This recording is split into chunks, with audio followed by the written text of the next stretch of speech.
Hello everyone, start करते हैं इस वीडियो से जिसमें हम लोग पढ़ने वाले हैं about why do we fall ill, हम बीमार क्यों पड़ते हैं इन शॉर्ट अगर हम बोले तो। एंड मोस्ट इंपॉर्टेंटली इस चैप्टर में हम लोग पढ़ेंगे about health and various aspects of health and many kind of diseases.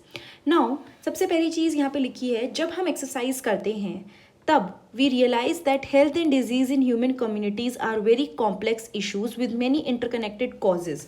यानी कि अगर एक बात कर रहे हैं हेल्थ की, स्वास्थ्य जिसे बोलते हैं, एंड अगर हम बात करें डिजीजेस की, तो ये कॉम्प्लेक्स इशू हैं और आपस में काफ़ी इंटरकनेक्टेड हैं। हम ये भी रियलाइज़ करते हैं कि जो हेल्थ और डिजीज़ का आइडिया है कि वो अपने आप में काफ़ी कॉम्प्लिकेटेड है।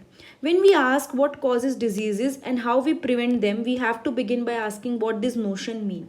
जब हम लोग बात करते हैं कि डिजीज़ किस वजह से हो रही हैं और कैसे हम उसको प्रिवेंट कर सकते हैं, तो पहले हमें समझना पड़ेगा कि इसका मतलब क्या है। ठीक है ना, इसमें बहुत सारी चीज़ें आएंगी but it's very easy and interesting chapter, तो उसको फटाफट से कवर करेंगे। We have seen that cells are the basic unit of organism. कोई भी ऑर्गेनिज्म हो, उसका जो बेसिक यूनिट है वो क्या है? एक सेल होता है। ठीक है, मतलब जैसे एक घर है, घर बनाने के लिए जो बिल्कुल बेसिक यूनिट है वो एक ईंट है वहाँ पे, वैसे ही बॉडी के अंदर जो बिल्कुल बेसिक यूनिट है वो सेल्स है। सेल्स बने होते हैं वेराइटी ऑफ केमिकल सब्सटेंसेस से, अलग अलग चीज़ों से, जैसे कि प्रोटीन, कार्बोहाइड्रेट्स, फैट और lipids and so on. There are various type of things जो मिलके सेल्स को बना रही हैं। सेल एक डायनामिक प्लेस है, समथिंग और the other is always happening inside them. यहाँ पे कुछ ना कुछ हमेशा चलता ही रहता है, चलता ही रहता है। ठीक है, यहाँ पे कुछ ना कुछ हमेशा आप देखोगे कि it's happening there. Something or the other is always happening and complex reaction and repair goes on inside cells। देखो, जैसे हमारी साइकिल खराब हो गई, या फिर हमारी स्कूटी खराब हो गई, या फिर हमारा फ़ोन खराब हो गया, ईयरफोन खराब हो गए, हम उसको रिपेयर कराते हैं। दैट इज़ इम्पॉर्टेंट कि हम उसको रिपेयर कराएं। वैसे ही हमारी बॉडी के अंदर ज़रूरी है कि हम सेल्स को भी रिपेयर कराएं। New cells are being made in our organs or tissues. There are various specialized activity going on। यानी कि नए सेल बनते रहते हैं और बहुत सारी स्पेशल एक्टिविटी होती रहती है। हार्ट की बीटिंग मतलब हार्ट का धड़कना, लंग्स जैसे कि हम जिससे ब्रीथ कर रहे हैं, किडनी फिल्टरिंग यूनिट मतलब वो यूरिन को फिल्टर करने का काम करती है, एंड ब्रेन, ये सारे अपने आप में कुछ ना कुछ काम कर रहे हैं। जैसे यहाँ पे ये काम कर रहा है क्या, सारी बॉडी के पार्ट्स अपना अपना काम कर रहे हैं। All these activities are interconnected. देखो, आप ये नहीं कह सकते कि बॉडी के अंदर रह के कि भाई किडनी का काम करेगी, हार्ट का काम करेगा। ठीक है, वो तो है ही, लेकिन आप ये नहीं कह सकते कि आपस में इनके बीच में कोई लिंक नहीं है। एक भी जगह पे हल्की सी भी दिक्कत आ जाए, ज़रा सी भी, पूरी की पूरी जो बॉडी है उस पर असर देखने को मिलता है, पूरी बॉडी पे असर देखने को मिलता है। So you can't say that they are not related. Okay, all these activities are interconnected. For example, अगर उसने एग्जाम्पल भी दिया है, किडनी फिल्टर नहीं कर रही है यूरिन को, तो पॉइजनस सब्सटेंस एक्यूमुलेट हो जाएंगे बॉडी में, क्योंकि बेसिकली किडनी क्या कर रही है, यूरिन को फिल्टर करके जो पानी है हमारी बॉडी का उसमें से यूरिन निकाल रही है, जो वेस्ट मटेरियल है उसको बाहर निकाल रही है। लेकिन अगर ऐसा नहीं हो रहा तो फाइनली कुछ ना कुछ कॉन्सिक्वेंस तो हमें देखने को मिलेंगे। Under such conditions the brain will not be able to think properly.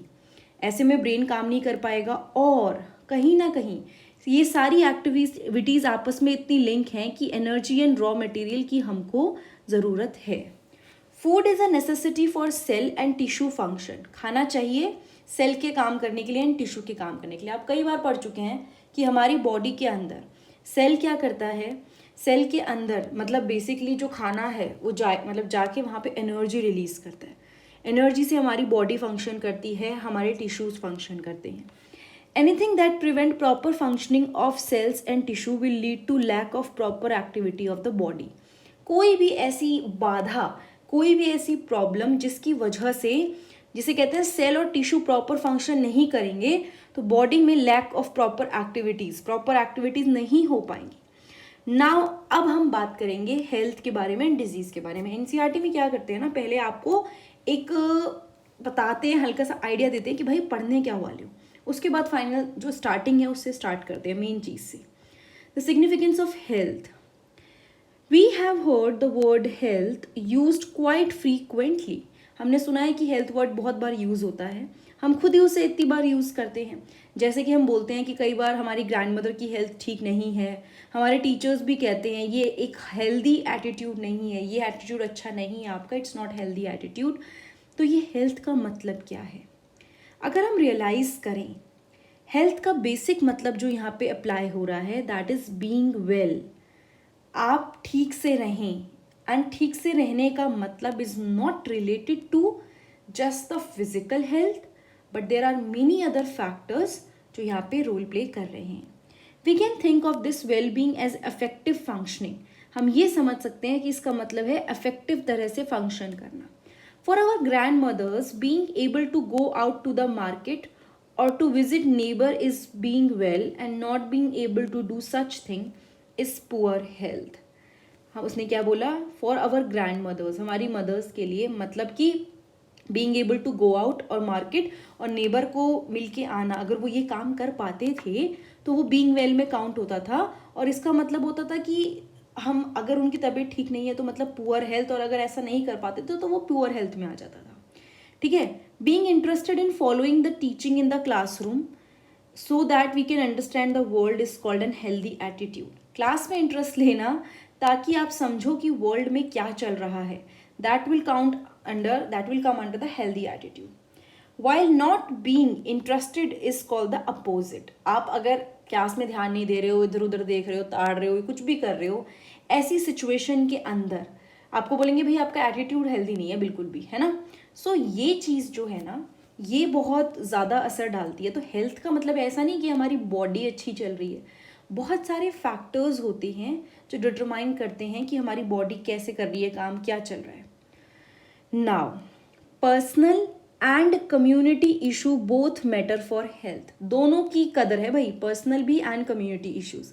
If health means a state of physical, mental and social well-being, it cannot be something that each one of us can achieve entirely on our own.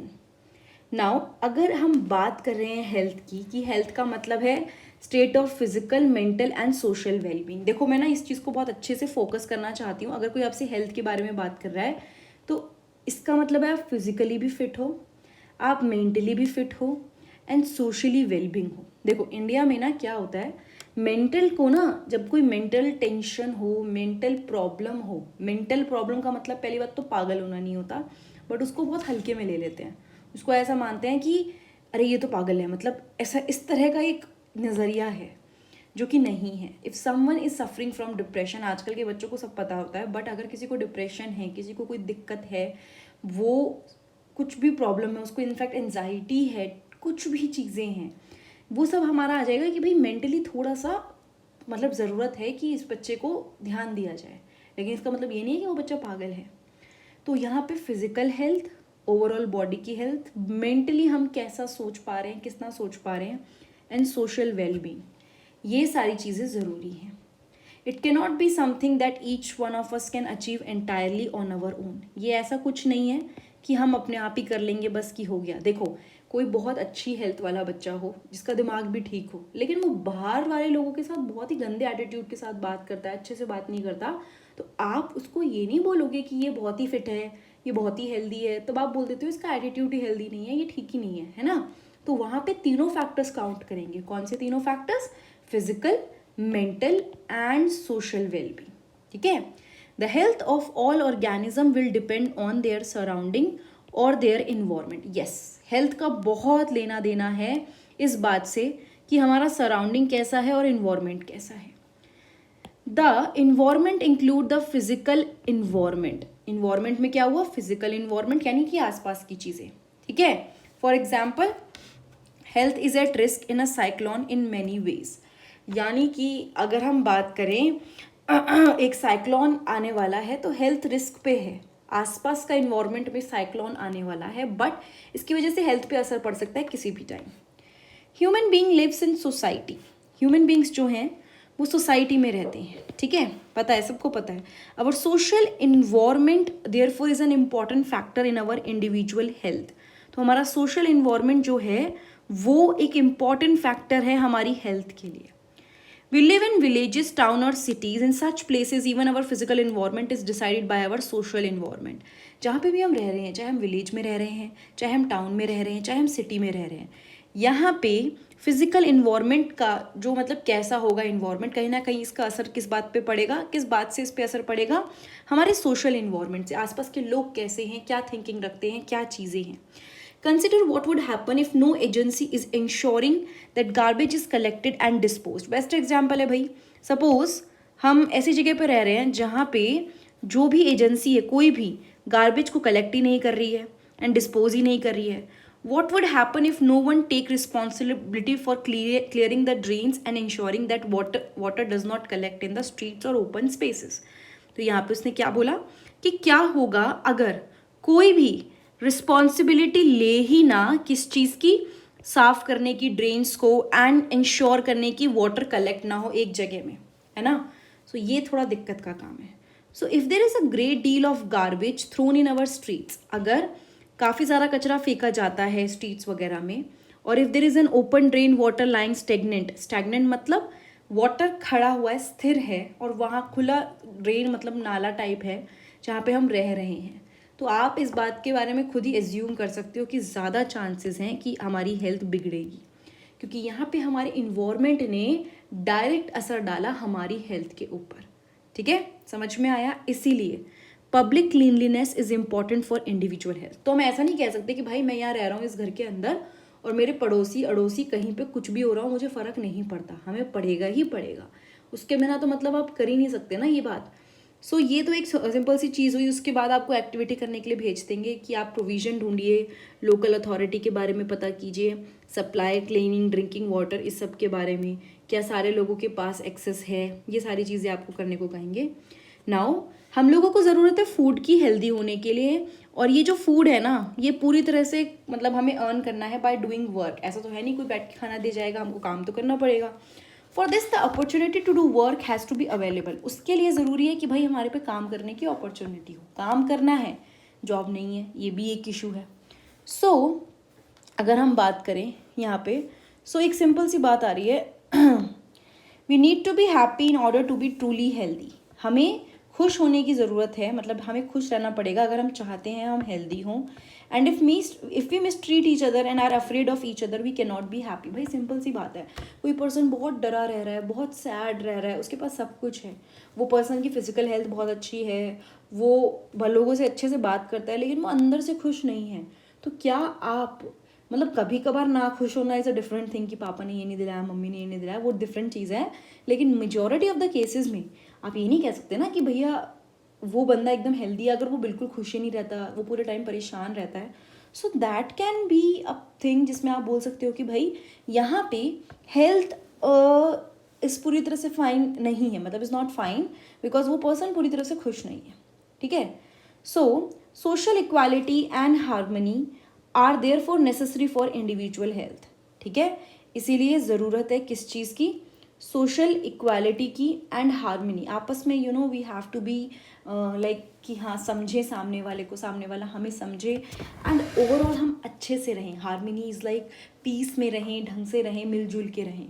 हम ऐसा नहीं सोच सकते कि हम ये बोल रहे हैं कि मेरी हेल्थ मेरी है, बाकी किसी की हेल्थ से या फिर कम्युनिटी में क्या हो रहा है मुझे फ़र्क नहीं पड़ता. नहीं, they are directly related. Okay, 5 F की बात हुई है. Now what are these 5 F?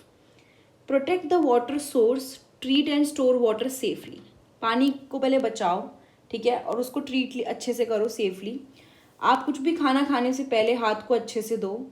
और डेफिकेशन यानी कि जब फ्रेश होने जाते हैं मॉर्निंग में to excrete out the waste, उसके बाद आप हैंड वॉश करिए. फूड को कवर कीजिए, कंट्रोल करिए फ्लाइज को. अगर खाने पे फ्लाइज मंडरा रही हैं, वो डस्टबिन में जाके बैठ रही हैं, फिर खाने पे आके बैठ रही हैं, तो it's not the good situation. Vegetables and fruits को हमें क्या करना है, क्लीन करना है. खुले में शौच को अवॉइड करना है. प्रॉपर ड्रेनेज सिस्टम होना चाहिए and treatment of water. H का मतलब हाइजीन एंड S का मतलब सैनिटेशन. ठीक है, साफ सफाई रखना. और सैनिटेशन यानी कि आप प्रॉपरली उस चीज़ को किस तरह से मेंटेन करके रख रहे हो, that will come under the sanitation.